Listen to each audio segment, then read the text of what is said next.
Neutral और friendly alkaline solution, neutral और friendly alkaline solution, 8 mole of permanganate anion quantitatively oxidize thiosulphate anion to produce x mole of sulphur containing product. तो आपको x का magnitude बताना है। तो सबसे पहले न्यूट्रल और फ्रेंडली एल्कलाइन सोल्यूशन दिया है, तो इसमें आपको याद होगा तो Mn+7 से किस में कन्वर्ट होता है, Mn+4 में कन्वर्ट होता है।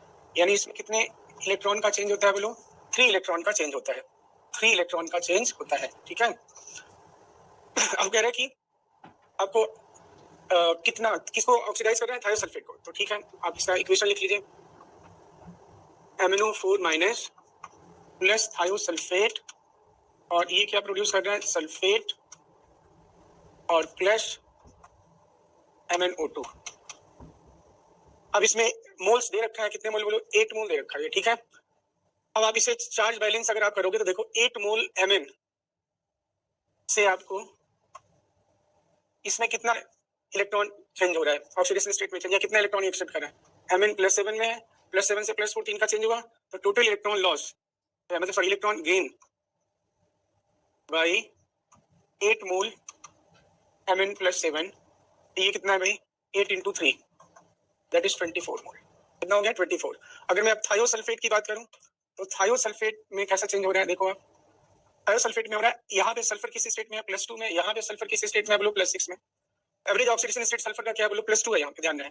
सल्फर आपको अगर याद हो तो ये ऐसे होता है बेटा, सल्फर ये -2, ये ऑक्सीजन O-, और ये किसमें होता है बोलो, +6। तो एवरेज ऑक्सीडेशन स्टेट निकालोगे तो +2 आ जाएगा। अब इसमें कितने इलेक्ट्रॉन का चार्ज बैलेंस करने के लिए आपको क्या करना होगा, 2 से 6 मतलब 4 इलेक्ट्रॉन। तो 2 सल्फर इसमें है, तो कितना इलेक्ट्रॉन लॉस हो रहा है थायोसल्फेट से, थायोसल्फेट इलेक्ट्रॉन डोनेट कर रहा है, कितने बोलो, 8 इलेक्ट्रॉन। तो एक थायोसल्फेट 8 इलेक्ट्रॉन डोनेट कर रहा है, और MnO4 कितना एक्सेप्ट कर रहा है, 8 मोल बोलो 24। तो ऑब्वियसली इसमें आपको कितने का मल्टीप्लाई करना होगा बोलो, 3। ये हो जाएगा 8 × 3, तो कितना हो जाएगा 24। तो यहाँ पे आपको कितना लिखना होगा बोलो, 6SO4 बोलो। यानी अब इसका अगर मैं बैलेंस इक्वेशन लिखूं तो ऐसा लिख सकता हूँ, 8 MnO4 minus plus 3H2O3 -2 plus H2O और 6SO4 -2, 8 MnO2 और प्लस क्या बोलो 2OH माइनस। अब इसमें एटम भी बैलेंस हो गया है और चार्ज भी बैलेंस हो गया है, तो आंसर अपना आ गया कितना मोल बोलो, ये हो गया। यही पूछ रहा है, ये देखो कितना सल्फेट अपने को मिलेगा, तो ये कितना हो गया आंसर, आंसर इज 6 मोल, 6 मोल आ गया बोलो। ठीक है, इसको एक और तरीके से सॉल्व कर सकते हैं, एन फैक्टर से। एन फैक्टर से कैसे सॉल्व कर सकते हो आप देखो, मैं बताता हूँ आपको। एक इसमें आप लिख सकते हो इक्विवेलेंट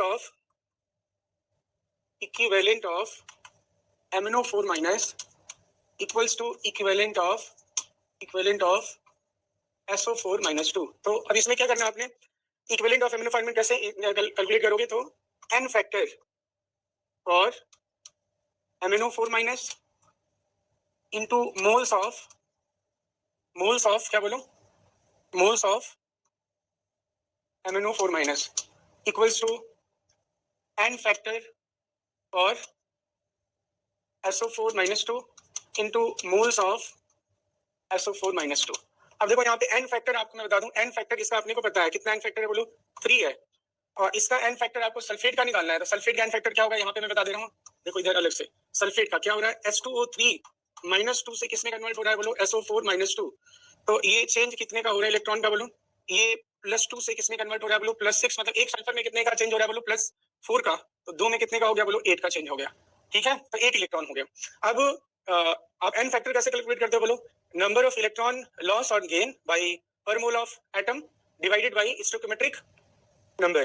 तो इसमें यहाँ पे आपको 2 लिखना होगा, तो इसका n फैक्टर क्या हो गया बोलो, 8 डिवाइडेड बाय 2, तो इसका क्या आ जाएगा बोलो, 4 आ जाएगा। और इसका अगर n फैक्टर निकालना होता, किसके लिए मैं बोल रहा हूँ, SO3 के लिए, तो 8 डिवाइडेड बाय 1 क्या आता है बोलो, 8 आता। तो अभी अपने को किसका n फैक्टर बताना है बोलो, सल्फेट का, तो कितना हो गया 4। तो अभी वैल्यू रख दो, 3 इंटू इसका मोल्स दिया हुआ है 8 इक्वल्स टू n फैक्टर अपने निकाल लिया कितना, 4 इंटू मोल्स, ये मोल्स दिया हुआ मैं लिख दे रहा हूँ, x मोल लिख रहा हूँ, इंटू x मोल। तो अब क्या हो गया देख लो, 4 2 8, तो x इक्वल टू क्या हो गया बोलो, 6 मोल आ गया, देखो बोलो। ठीक है।